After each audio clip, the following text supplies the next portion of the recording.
Good morning, Morgan Maxwell Mountain Lions. Today is Friday, March 5th, 2021. Please stand for the Pledge of Allegiance. I pledge allegiance to the flag of the United States of America and to the republic for which it stands, one nation, under God, indivisible, with liberty and justice for all. Please remain standing for a moment of silence.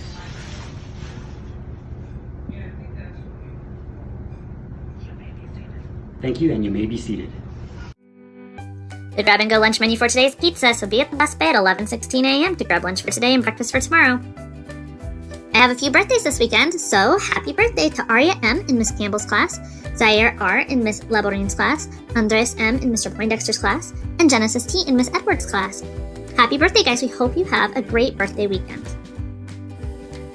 Alright, it's our Women's History Month moment, and today we're going to focus our attention on women making history today. We're going to watch a short news clip about Kizzmekia Corbett, who's one of the leading scientists who developed the COVID vaccine. She's going to be known for years and years, so you guys are learning about her early. Some of those officials are shining a light not just on the science behind the shots, but on the scientists who helped bring the vaccines to fruition.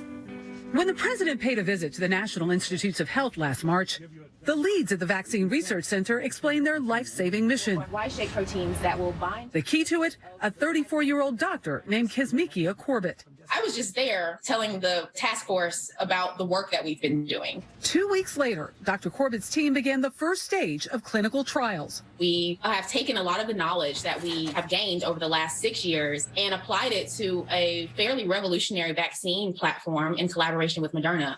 That vaccine rolled out within 10 months. The vaccine teaches the body how to fend off a virus because it teaches the body how to look for the virus. By basically just showing the body the spike protein of the virus, the body then says, oh, we've seen this protein before. Let's go fight against it. That's how it works. For a lot of people, seeing you as the person who is part of this process, there's a trust factor. To be honest, I didn't realize the level of impact that my visibility might have. I do my work because I love my work. Dr. Corbett's interest in science began at an early age, but one opportunity made a key difference. She attended the University of Maryland, Baltimore County as a Meyerhoff Scholar, an aggressive program that mentors minorities and women in science. Graduates include Surgeon General Jerome Adams. Was she someone who's going to make it all along? She was definitely going to make it in life. Dr. Freeman Rabowski has been president there for nearly 30 years. She had strong science background, but she also was very comfortable with people. We need more scientists who can connect to people. She could do that when she was 17 easily. What we do at UMBC is to support students of color, black, but also students in general, to make sure they make it in science. Only 18% of all students graduate with a STEM degree, according to the National Center for Education Statistics. Around 2% are black. It's important for those people to see people looking like them, like themselves, who can be involved. If it's about women or if it's about blacks, because it shows that you've got people who understand what you've gone through. What's your message to people who are hesitant to take this vaccine? Well, number one is that I get it. Number two is that to really take advantage of the level of transparency that we are attempting, even I haven't even seen before, such as FDA hearings and briefings being broadcast online and data coming out almost instantly. And to try and address them. And in one of those webinars, fully, Dr. Anthony Fauci gave her a ton of credit. The vaccine that you're going to be taking was developed by an African-American woman. And that is just a fact. I mean, that is a fact. A fact offering illumination to those often left in the dark. She cannot be a hidden figure. She cannot be a hidden figure. She needs to be in textbooks. Little girls need to see her. Of all races, this is what's possible. All right, let's jump into the announcements for today. It is Friday, so this is our last Friday remote learning schedule. After today, we will go back to our normal 8 to 3 schedule.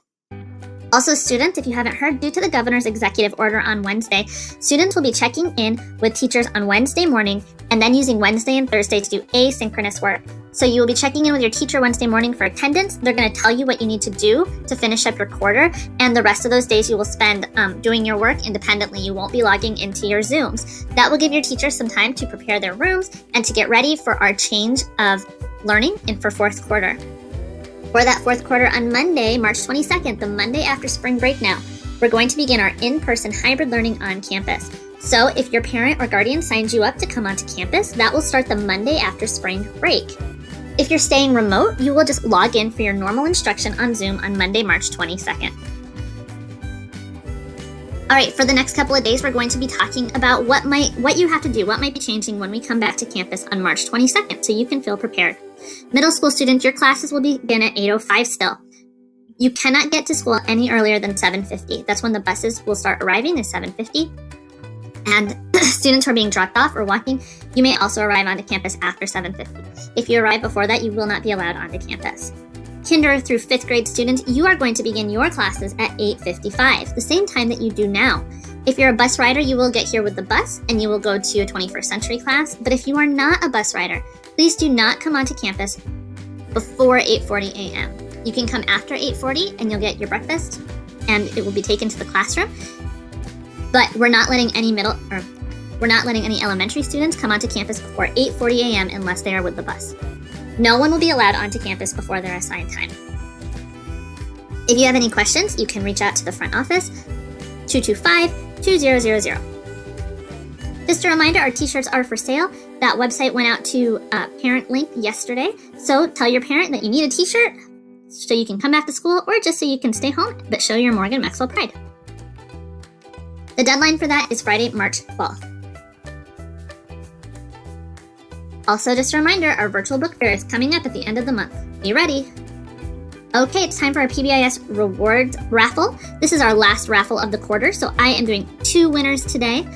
Next time that we do raffles, we're going to start switching off between having a K-5 week and a middle school week. So that will happen starting in 4th quarter, just to give you a heads up. But let's see who our winners are today.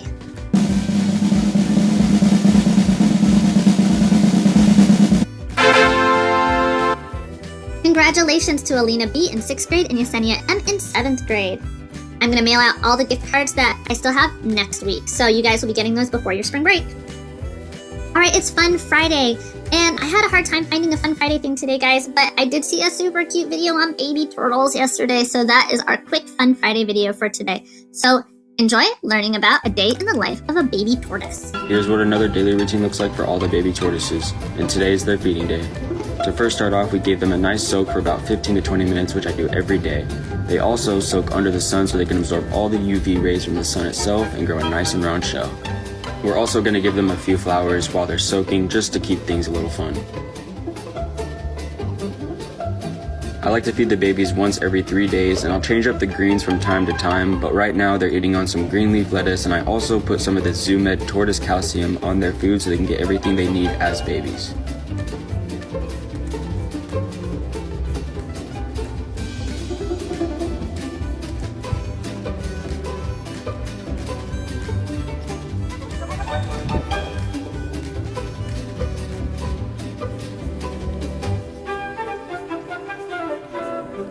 Once they wrapped up their day, they all headed to bed, but it's going to get pretty cold tonight, so we're going to have to bring them inside. Okay, that's all I have for today. Remember, Morgan Maxwell Mountain Lions practice being safe, being responsible, being respectful, and being kind. It's a great day to have a great day, guys, so I hope you have a really nice Friday, and I hope you have a really awesome weekend. It's going to be beautiful. The weather should be awesome, so spend some time outside, try to do something fun, and we'll see you back here on Monday.